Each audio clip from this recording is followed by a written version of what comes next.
भगवती सूत्र में कहा गया है, किं ते भन्ते फासुय विहारम सोमिला जन्नम आरामेषु उज्जानेषु देवकुलेषु सभासु पवासु इत्थि पशु पंडग विवज्जियासु वसहीसु फासु एष निजम पीड फलग सज्जा संथारगम उपसंपज्जित्ताणं विहरामि शेत्तम फासुय विहारम। सोमिल ब्राह्मण परम वंदनीय, परम श्रद्धेय, परम आराध्य, प्रातः स्मरणीय श्रमण भगवान महावीर के उपपात में उपस्थित है और चर्चा वार्ता का प्रसंग, प्रश्न श्रृंखला, उस श्रृंखला की एक कड़ी यह भी कि सोमिल ने परम प्रभु महावीर से पूछा, भन्ते वह प्रासुक विहार क्या है? प्रासुक विहार क्या चीज है? भगवान महावीर ने उत्तर दिया कि सोमिल, प्रासुक विहार क्या है? मैं आरामों, उद्यानों, देवकुलों, सभाओं, प्रपाओं आदि स्त्री पुरुष और नपुंसक रहित बस्तियों में प्रवास करता हूँ, विहार करता हूँ। प्रासुक ऐसनीय पीठ फलक शैया और संस्थारक को ग्रहण कर विहार करता हूँ, वह प्रासुक विहार है। एक साधु विहार करता है, प्रवास भी करता है। प्रवास करता है तो कुछ उपकरण भी, सामग्री भी, मकान भी अपेक्षित होता है साधु को। कहीं रहना है, थोड़ा लंबा रहना है तो उपयुक्त बसती, मकान, स्थान भी चाहिए। हालांकि और तो कभी न मिले तो साधु तो रुक्ष मूले वे, कभी पेड़ के नीचे भी रह सकता है साधु तो। और स्थान मान लो नहीं मिला तो कोई बात नहीं, कहीं पेड़ मिल गया, गांव के बाहर कहीं पेड़ के नीचे रह जाओ। पर सामान्यतया और खासकर वर्तमान परिवेश में तो रहने के लिए प्रायः मकान मिलते भी हैं, कहीं न कहीं कोई किसी रूप में मिल जाए। यात्रा में एक दिन में भी अनेक विहार, फिर एक रात का प्रवास हो तो भी स्थान प्रायः उपलब्ध होता ही है। कोई स्कूल मिल जाए, कॉलेज मिल जाए, कोई किसी का मकान मिल जाए, कोई झोंपड़ा मिल जाए, कोई मंगल कार्यालय जैसा कोई होटल, कोई कहीं न कहीं कोई स्थान जैसे तैसे प्रायः मिलता ही होगा, मिलता भी है। तो एक रात का प्रवास करना हो, एक दिन में भी 2 विहार 3 विहार भी, कभी कभी एक दिन में ही कई विहार भी हो जाते हैं। थोड़ी देर के लिए ठहरना, थोड़ी देर के लिए स्थान चाहिए। और जहाँ चतुर्मास करना है या अनेक दिनों का, अनेक रात्रियों का प्रवास करना है, वहाँ भी स्थान चाहिए। वहाँ तो और ज़्यादा उपयुक्त स्थान चाहिए। एक रात ही रहना है या कुछ घंटे ही रहना तो जैसा भी स्थान मिला काम करके अपना आगे बढ़ना है। पर जहाँ प्रवास करना है, चतुर्मास जैसा लंबा प्रवास करना है, वहाँ तो और भी कुछ अनुकूलता हो तो साधुचर्या का पालन ठीक हो सकता है। कि जहाँ प्रासुक विहार की बात है कि रहने के लिए स्थान चाहिए, चतुर्मास करना है तो चतुर्मास के अनुकूल स्थान मिले तो चतुर्मास ठीक तरह होने में निमित्तता मिल सकती है, अनुकूलता प्राप्त हो सकती है। कि चतुर्मास जहाँ करे कहीं गोचरी पानी की कोई सुविधा है या नहीं, आहार पानी मिलने की सुविधा है या नहीं, रहने के लिए, प्रवास के लिए स्थान उपयुक्त है या नहीं। एकदम बसता घर है कि घर में ही रह जाओ, चौमासा करो, तभी बसते घर में तो जहाँ तक हो सके न रहना पड़े, बढ़िया चौमासा जैसा लंबा काल, अरे बसता घर है। थोड़ा निर्वाला स्थान हो तो फिर भी अलग कोई निर्वाला एकांत स्थान हो तो स्थान भी उपयुक्त मिले तो चातुर्मासिक प्रवास जैसा लंबा प्रवास, चतुर्मास के बिना भी 1 महीना 2 महीना 3 महीना रहना है तो उपयुक्त स्थान चाहिए। भगवान महावीर ने कहा, सो मिल, मैं जो यह विहार करता हूँ, बस्तियों में रहता हूँ, तो जो यह उपयुक्त स्थान स्त्री पुरुष नपुंसक रहित हो और वहाँ फिर मुझे यानी पट्ट चाहिए, बाजोट, पीठ, फलक, सैया, संस्थारक, ये चीज़ें भी उपयुक्त प्रासुक ऐसनीय मिल जाएं, उनको मैं लेता हूँ, ग्रहण करता हूँ। तो 2 बातें हो जाती है प्रासुक विहार की। एक तो मकान, वो स्थान भी उपयुक्त, थोड़ा एकांत, थोड़ा निर्वाला हो, वैसा स्थान चाहिए। फिर ये पाठ बाजोट आदि भी मिल जाए तो दोनों, मकान भी मिल गया और पाठ बाजोट आदि भी जो अपेक्षा मिल जाए, फिर हम जो रहते हैं यह हमारा प्रासुक विहार होता है। तो साधु चारित्रात्मा के लिए यह प्रासुक विहार वांछनीय है कि रहने का स्थान साधना के अनुकूल होना चाहिए, चर्या के अनुकूल हो, वह स्थान अधिक अच्छा रह सकता है। तो बसती, प्रवास का स्थल अच्छा होना चाहिए। का आरामों, उद्यानों, क्योंकि उद्यान में भी रह सकते हैं, उद्यान में भी रह जाएं, आराम उद्यान, वहाँ भी रहने का स्थान है, आसपास पेड़ वृक्ष भी हैं, हरियाली है, रहने का भी कुछ स्थान है, एकदम निर्वाला सा स्थान है, तो वहाँ भी साधु प्रवास कर सकता है। और अनुकूल स्थान हो रहने का, फिर प्रवचन आदि के लिए भी स्थान मिल जाए तो आने वाले लोगों को प्रवचन सुनने के लिए, उपासना सेवा के लिए आने वालों को भी स्थान मिलता हो तो वहाँ व्याख्यान आदि भी अच्छे ढंग से, सेवा, उपासना, चर्चा, तत्व चर्चा आदि आदि कार्य भी सुसंपन्न हो सकते हैं।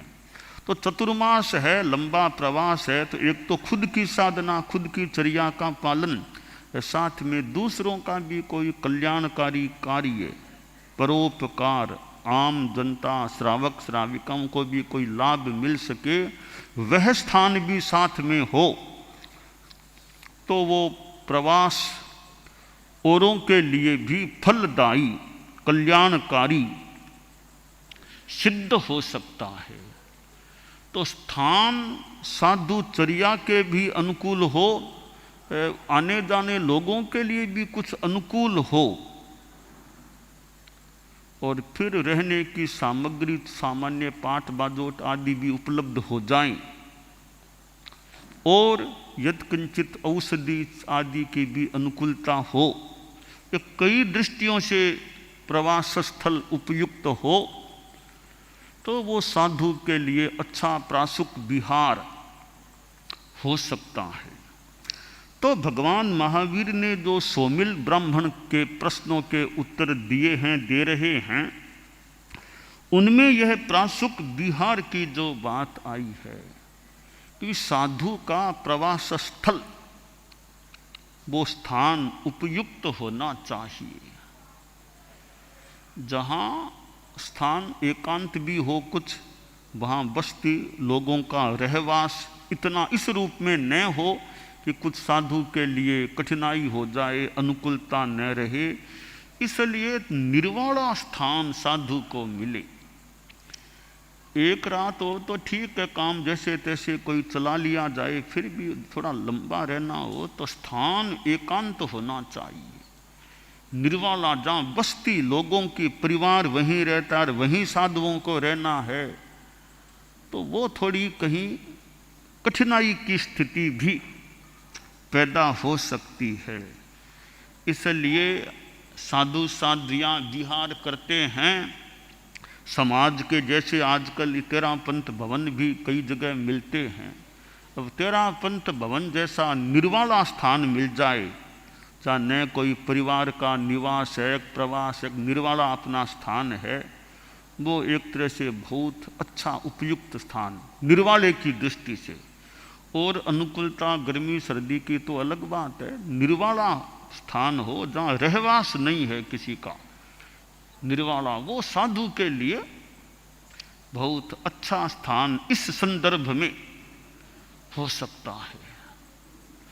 तो साधु को अपनी चर्या के अनुकूल स्थान मिल जाए, कुछ सुविधा, पाट बाजोट आदि सामग्री, गोचरी पानी की थोड़ी सुविधा मिल जाए, आसपास कहीं कोई गोचरी करने की भी अनुकूलता हो कि मकान तो निर्वाला है पर आसपास घर कोई नहीं है, तो गोचरी पानी फिर कहाँ हो।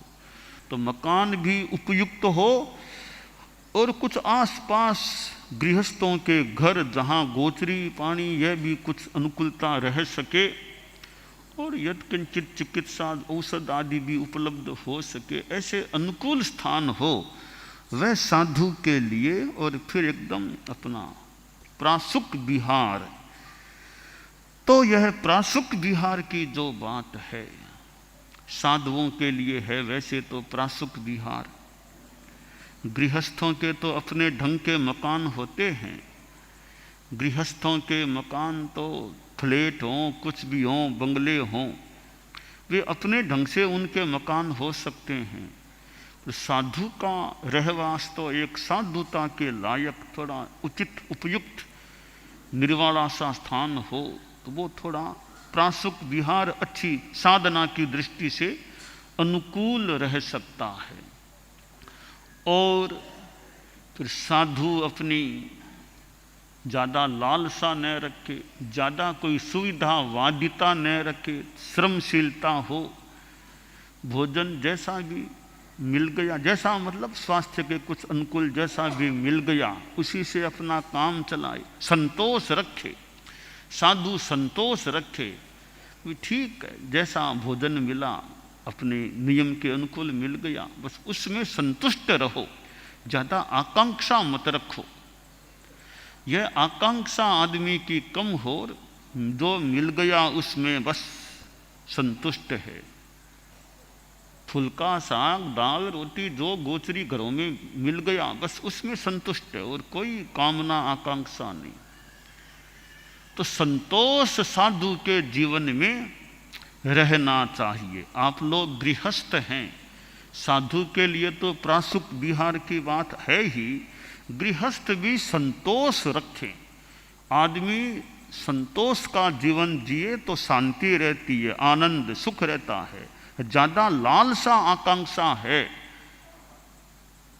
देखिए वांट्स और नीड, मांग भीतर की चाह और एक अपेक्षा, आवश्यकता कितनी है, आपकी वांट्स नीड कितनी, वांट्स कितनी। वांट ज़्यादा है, लालसा, वो लालसा अनपेक्षित नहीं होकर के आवश्यकता की। तो साधु को तो नीड की पूर्ति का तो मान लो प्रयास कर सकता है, वांट की पूर्ति में ज़्यादा नहीं जाना चाहिए। वांट और नीड, हमारे छोटे संत हैं तो वांट और नीड, वांट क्या क्या है, नीड क्या है।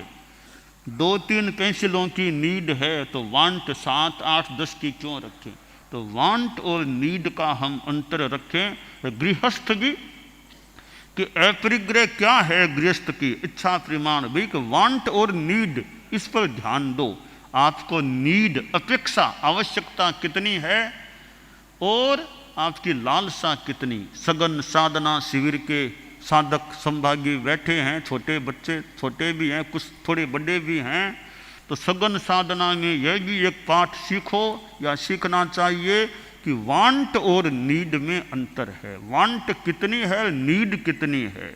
तुम बच्चे हो तो वांट, कुछ थोड़े बड़े भी हैं, भी ज़रूरत कितनी है चीज़ों की, खाने में, पीने में, पहनने में, और ज़रूरत कितनी है, वास्तविक ज़रूरत कितनी। एक तो वो बात, एक वांट कितनी, उस बच्चे ने वो ड्रेस पहनी है तो मुझे भी वो ड्रेस चाहिए, उस बच्चे के पास वैसी बैग है मुझे भी वैसी बैग ला करके दो। ये वांट हो जाती है, वांट कि वांट नहीं, नीड, अपेक्षा जितनी है उसकी तो पूर्ति मान लो माता पिता और से कह करके या वो खुद भी कर दे। ज़्यादा वांट हो जाए वो चीज़ वो बढ़िया, उस बच्चे के पास बढ़िया चीज़ है तो मुझे भी वही चीज़ मिलनी चाहिए। ये वांट और नीड का अंतर है। फिर घर की अपनी परिस्थिति भी होनी चाहिए। एक बच्चा था, स्कूल में पढ़ता था, तो अपने उसके कुछ साथी हो गए, तो साथियों ने कहा जी मैं तो रोज़ दूध पी करके आता हूँ, मेरी माँ तो मुझे रोज़ दूध पिलाती है, दूध दलिया, दूध में कई बार और बादाम आदि डाल के मुझे पिलाती है। तो वो बच्चा थोड़े धनाढ्य घर का था, तो उसने कई बच्चों के सामने कह दिया कि मेरी माँ तो दूध पिलाती है मुझको, कभी दलिया दूध में कभी बादाम और डाल के ऐसे पिलाती है।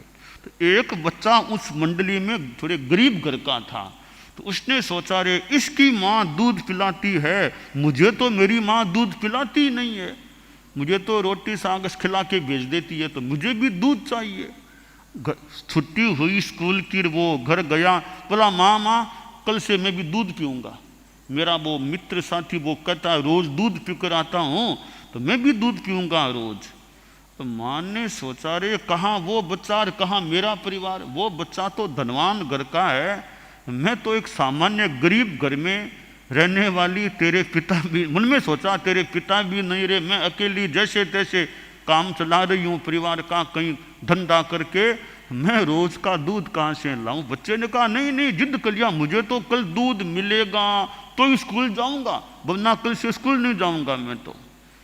अब छोटा बच्चा और उसका आग्रह है, माँ की मजबूरी, दूध लाए कहाँ से, इतना पैसा है नहीं रोज दूध मंगवा सके। का बच्चा देखती हूँ। अब माँ को तो कोई उपाय करना था, तो वो सवेरे सवेरे वो फुल्का कुछ बनाती, तो वो आटे का जो धोवन होता, आटे का पानी थोड़ा उसको अच्छी तरह उसको आटे का एक गिलास में भर लिया, उसमें चीनी डाल दी, उसको गर्म कर लिया कि लो बेटा आओ पियो। तो वो आटा और का पानी था, चीनी थी, हाँ बहुत अच्छा पी लिया, अब जाऊँ स्कूल, बहुत अच्छा पी लिया। तो कई दिनों तक माँ उसको वो आटे का पानी गर्म करके चीनी डाल के पिलाती रही, बच्चा खुश हो जाता, स्कूल जाता आ जाता। एक दिन की बात, थोड़ा वो बड़ा भी हो गया था, उसका वो साथी बोला जो कहता था कि रोज दूध पीकर आता हूँ, उसने कहा रे आज तो मेरे घर चलो, मैं तुमको मेरे घर नाश्ता कराऊंगा। कहा ठीक है चलता हूँ।